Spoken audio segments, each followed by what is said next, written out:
Salut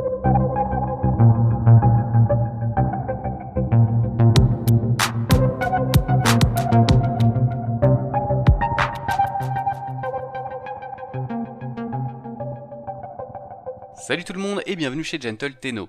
Un vaste sujet nous attend aujourd'hui car nous allons parler des dégâts en général mais aussi et surtout des dégâts élémentaires et des effets de statut. Trop souvent délaissés par les joueurs, la bonne gestion de vos éléments est pourtant un moyen efficace et rapide d'augmenter vos dégâts et d'utiliser les effets à votre avantage. Les modes élémentaires étant peu coûteux à maxer, ils sont accessibles à tous, débutants comme confirmés. La gestion d'éléments est présente dans tout MMO qui se respecte, et Warframe ne fait pas exception à la règle. Mais si la plupart des jeux nous proposent 4 éléments, Warframe nous impose 3 types de dégâts physiques, 4 éléments de base et 6 éléments combinés. Pourquoi faire simple quand on peut compliquer les choses? Et ce n'est pas tout, car qui dit élément dit aussi résistance aux éléments, et là ça devient le bordel. Donc si vous êtes nouveau sur Warframe, je vous propose d'abord de passer par ma vidéo explicative des statistiques en général. Vous y apprendrez probablement 2-3 petits trucs utiles.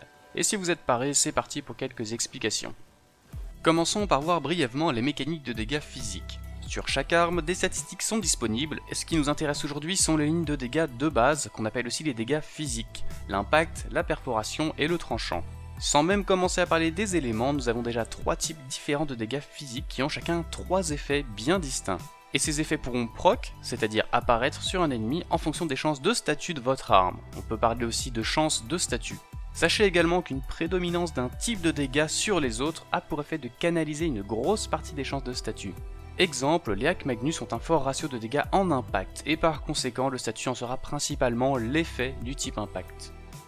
Un proc d'impact déséquilibre l'ennemi en question, le faisant légèrement reculer. C'est une sorte de mini-contrôle qui peut s'avérer utile contre certains ennemis costauds. L'impact est assez efficace contre les boucliers et donc contre la faction Corpus. Un proc de perforation diminue les dégâts de cet ennemi de 30% pendant 6 secondes. La perforation est aussi et surtout le type physique le plus efficace contre les armures Grineer. Un proc de tranchant inflige un saignement à la cible à hauteur de 245% des dégâts de base et en 6 secondes, soit 35% par seconde. Un coup critique ou un point faible augmentera donc les dégâts en conséquence, et si ce saignement est assez peu efficace contre les unités haut level à gros quota de PV et d'armure, il est néanmoins possible de stacker plusieurs saignements à la fois sur le même ennemi. De plus, le tranchant est très efficace contre la faction infestée et a une fâcheuse tendance à démembrer les ennemis pour notre plus grand plaisir. Passons aux dégâts élémentaires. À ce jour, 4 types élémentaires sont disponibles, le feu, la glace, l'électricité et le poison. Au passage, sachez que les dégâts élémentaires sont calculés sur la base de dégâts physiques de votre arme, c'est ce qu'on appelle de l'extra damage. Et tout comme les types physiques, ces éléments proc chacun un effet unique. Le feu par exemple enflamme l'ennemi infligeant 350% des dégâts source, c'est-à-dire des dégâts de la balle qui a enflammé l'ennemi, en 6 secondes. De plus, le feu fera paniquer les ennemis pendant 2-3 secondes, résultant en un petit contrôle. Le feu est efficace contre la chair en général et donc plutôt les unités faibles.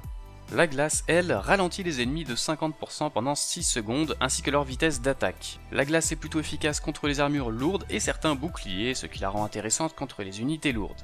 L'électricité proc une chaîne d'éclairs à tous les ennemis dans un rayon de 5 mètres. En plus d'infliger 50% des dégâts à tout le monde dans ce rayon, cette chaîne paralyse brièvement l'ennemi. L'électricité est efficace contre les machines ou les robots, donc plutôt du côté Corpus. Le dernier élément, le poison, inflige 450% des dégâts de poison de l'arme en 8 secondes. L'avantage du poison, c'est qu'il passe au travers des boucliers et tape directement dans les PV, ce qui le rend efficace contre les unités faibles et les ténos. En revanche, l'armure réduit les dégâts de chaque tic, et tout comme le tranchant, vous pouvez stacker plusieurs fois le poison.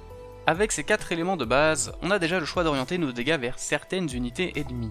Mais avant de prendre votre décision, vous devez connaître les effets des 6 éléments combinés qui sont, pour la plupart, encore plus intéressants. Si vous combinez feu et glace, vous obtiendrez des dégâts explosifs. Un proc d'explosif fera chuter les ennemis dans la zone de l'explosion, environ 5 mètres, ce qui est un bon moyen de contrôler des packs de mobs. Au passage, l'explosif est efficace contre les unités lourdes infestées et les robots Corpus.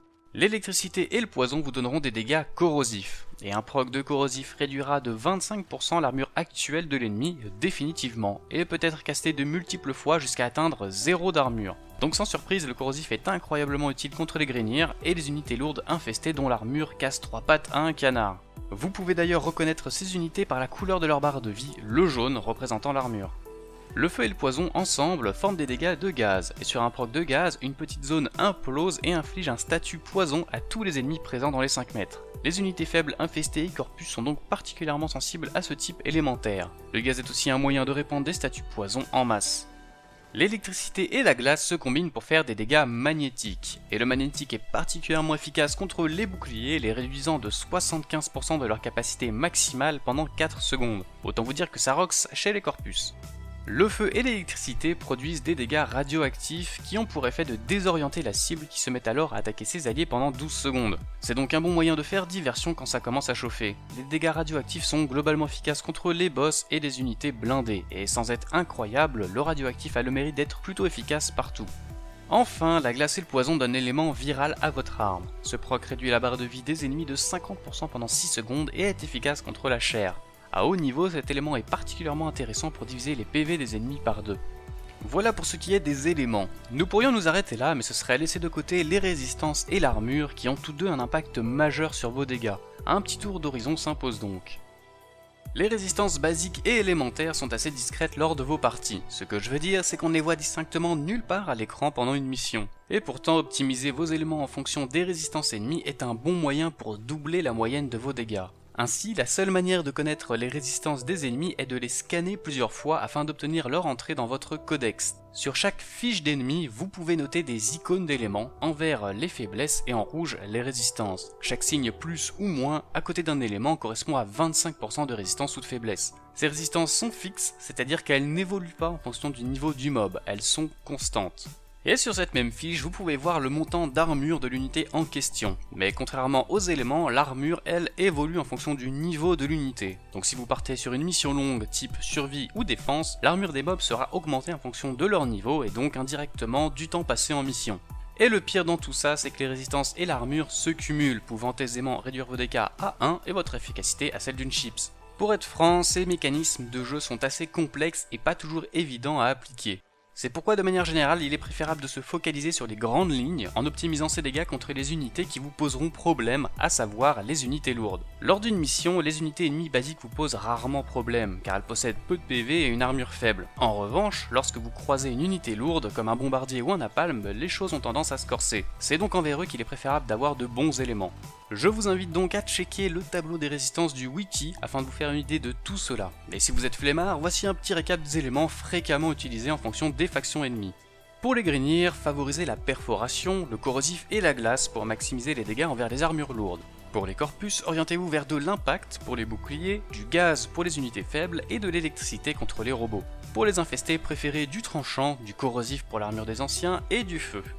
Voilà pour ce qui est des dégâts en général. Gardez à l'esprit qu'un élément peut être joué pour son avantage de dégâts face à une faction, mais aussi simplement joué pour son effet, comme par exemple l'explosif si vous souhaitez contrôler des mobs.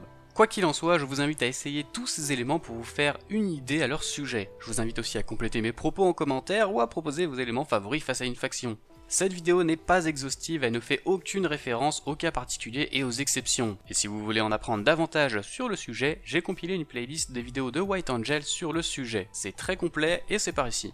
Comme d'habitude, n'hésitez pas à partager la vidéo aux gens que ça pourrait intéresser, posez vos questions si vous en avez et abonnez-vous, c'est gratuit. Merci à vous d'avoir regardé la vidéo jusqu'au bout et à très bientôt.